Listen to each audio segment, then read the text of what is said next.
मेरा नाम है प्रियंका, आप देख रहे हैं इट्स सिंपल। और आज की वीडियो में हम बात करने वाले हैं कि कौन सी ऐसी टॉप 5 चीज़ें हैं जो आपको याद रखनी है ताकि आप 12th क्लास के बोर्ड एग्जाम्स में बहुत अच्छे मार्क्स स्कोर कर सकें। Okay, so let's start. सबसे पहली चीज़ है प्लानिंग।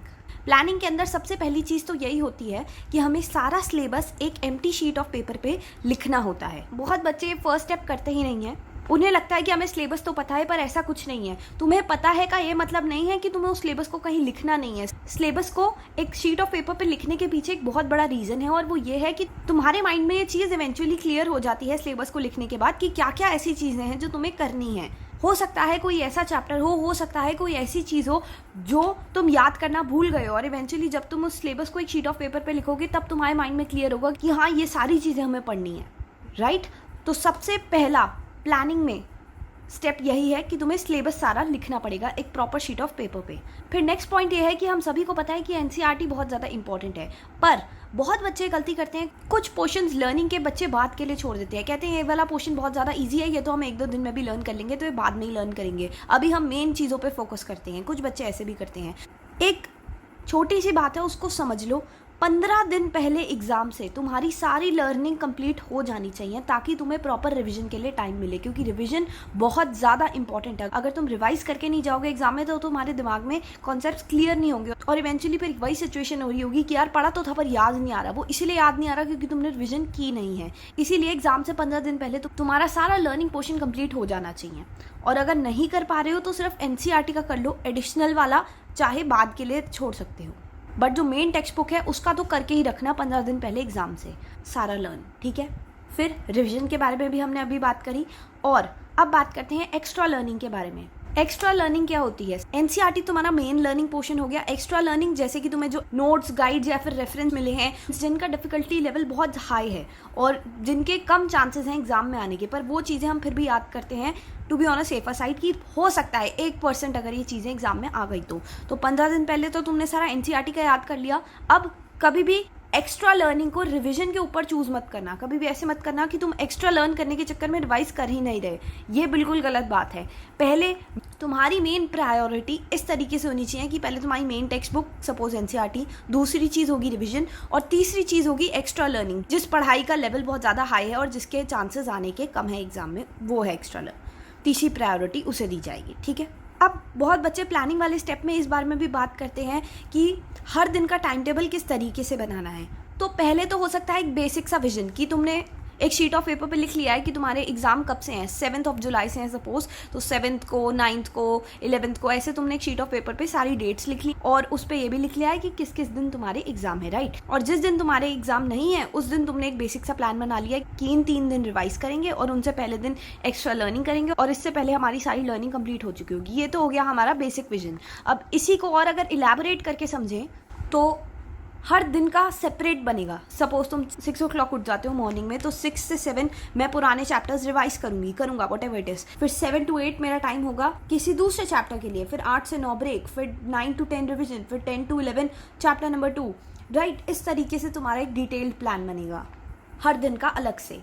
और उस डिटेल्ड प्लान में जो भी तुम बनाओ उसमें कभी भी अपनी प्रोग्रेस को मार्क करना मत भूलना। सपोज तुमने 7 to 8 के बीच का अपना टारगेट अचीव कर लिया है तो उस पर टिक लगाओ।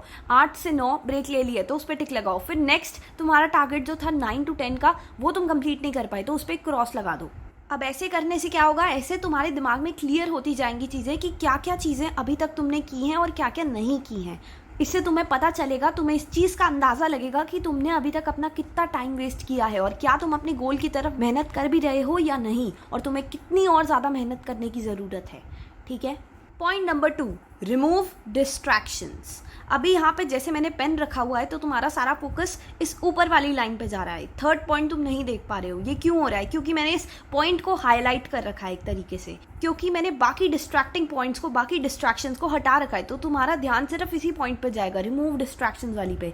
बिल्कुल इसी तरीके से तुम्हें भी अपनी डिस्ट्रैक्शंस को छुपाना है, हाइड करना है, ताकि तुम सही जगह पे ध्यान लगा पाओ। दैट इज, एक और एग्जाम्पल देती हूँ। यहाँ पे जब मैं प्लानिंग वाला फर्स्ट पॉइंट एक्सप्लेन कर रही थी तब भी तुमने बात नोटिस करी होगी कि यहाँ पे सारा स्क्रबल कर रखा है, और इवेंचुअली तुम्हारा ध्यान यहाँ ज़रूर जा रहा होगा कि यहाँ पे स्क्रबल क्यों कर रखा है।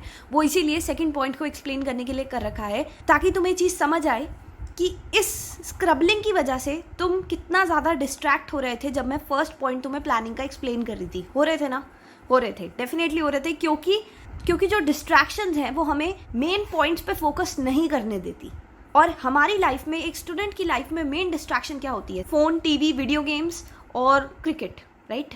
तो इन सारी चीज़ों को अगर तुम्हें सही में पढ़ना है तो मेक श्योर तुम्हारा जो स्टडी रूम है या फिर जहाँ पे भी तुम पढ़ते हो वहाँ पे तुम्हारे आसपास कम से कम डिस्ट्रैक्शंस हो, ताकि तुम मेन अपना पढ़ाई पे फोकस रख पाओ। दैट इज़ तुम्हारा फ़ोन साइलेंट पे हो, और अगर साइलेंट पे नहीं रख सकते, कोई इंपॉर्टेंट कॉल्स आनी है, किसी का मैसेज आना है, तो अपना फ़ोन अपने पेरेंट्स को दे दो थोड़े टाइम के लिए, 1-2 घंटे के लिए, जब तक तुम पढ़ रहे हो ब्रेक से पहले, राइट? और जब भी पढ़ने बैठो ना, डिस्ट्रैक्शंस को कम करने के लिए और ताकि तुम्हारा मेन फोकस तुम्हारी पढ़ाई पे हो सके, इसीलिए सारी चीज़ों के साथ तैयार बैठो। ये नहीं है कि कभी 2 मिनट बाद पेंसिल लेने जा रही हैं, फिर पेन लेने जा रही हैं, फिर पानी की बॉटल लेने जा रही हैं, ऐसे तो तुम घूमते ही रहोगे कमरे में, पढ़ाई कर ही नहीं पाओगे। तो पहले से ही प्रिपेयर्ड रहो कि तुम्हें क्या क्या चीज़ें, कौन कौन सी बुक्स चाहिए पढ़ाई करने के लिए, तो वो सारी चीज़ें पहले से ही निकाल के रखो, ताकि तुम्हें बार बार इधर से उधर ना जाना पड़े एक एक चीज़ उठाने के लिए, ठीक है? पॉइंट नंबर 3, तीसरी चीज़ बच्चे ये पूछते हैं कि सैम्पल पेपर ज़्यादा इंपॉर्टेंट है या प्रीवियस ईयर पेपर।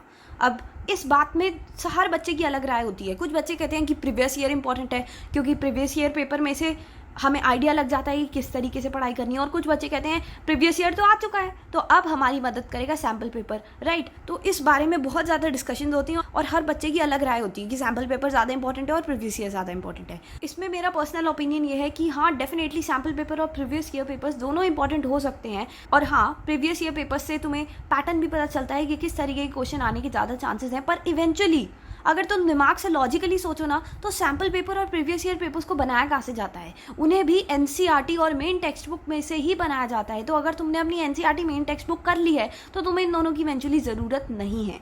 पर फिर भी to be on a safer side, अगर तुम्हें लगता है कि तुम्हें इन चीज़ों से थोड़ी ज़्यादा नॉलेज मिल जाएगी, तो डेफिनेटली तुम सैम्पल पेपर और प्रीवियस ईयर पेपर्स को यूज़ कर सकते हो पढ़ाई करने के लिए, बट वो भी सिर्फ तभी यूज़ करना जब तुम्हारी मेन टेक्स्ट बुक कंप्लीट हो चुकी हो, सिर्फ तब, ठीक है?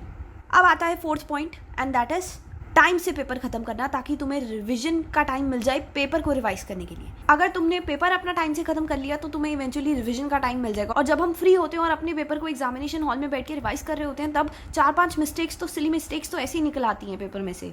तो इसीलिए ये चीज़ बहुत ज़्यादा इंपॉर्टेंट है कि तुम अपना पेपर, जो क्लास 12 का बोर्ड एग्जाम का पेपर है, वो टाइम से खत्म करो, ताकि तुम्हें रिवीजन के लिए भी टाइम मिल जाए। और हो सकता है कुछ ऐसी सिली मिस्टेक्स हो या फिर स्पेलिंग मिस्टेक्स हो, कभी कभार कोई क्वेश्चन होता है नेक्स्ट पेज पे होता है, हम वो देखते ही नहीं और उसका आंसर ही नहीं लिखते, तो ये सारी चीज़ें तभी पता चल सकती हैं, तुम्हें अपनी गलतियां तभी समझ आ सकती हैं जब तुम टाइम से पेपर खत्म करो। और बेस्ट तो यही रहता है 15 मिनट पहले ही अपना बोर्ड का पेपर खत्म करो, ताकि तुम्हें रिवीजन के लिए टाइम मिल जाए।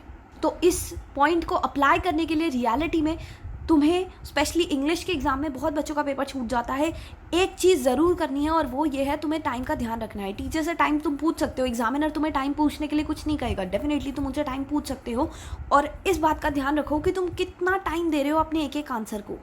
अपनी स्पीड तेज़ करने की कोशिश करो, ताकि तुम्हारा पेपर टाइम से खत्म हो पाए और तुम्हें रिविजन के लिए भी टाइम मिले, ठीक है?